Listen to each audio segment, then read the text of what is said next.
Takže tu je otázka, ktorá sa nekladie ani zďaleka tak často, ako by sa mala. Ako vlastne viete, či je nejaká zdravotnícka pomôcka naozaj bezpečná? Nemyslím tú marketingovú verziu bezpečnosti. Nie tu, že verte nám, je to v poriadku.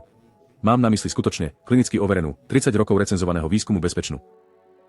Pretože keď ide o trakčnú terapiu penisu, presne o takýto druh dôkazov tu hovoríme a väčšina mužov, ktorí to skúmajú, nemá ani poňatia, ako dôkladne to bolo preskúmané.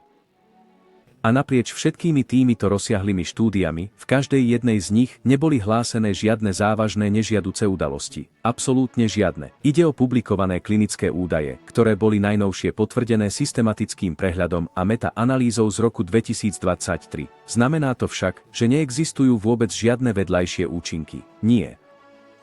Dôležité je, že všetky tieto udalosti boli klasifikované ako mierne a dočasné.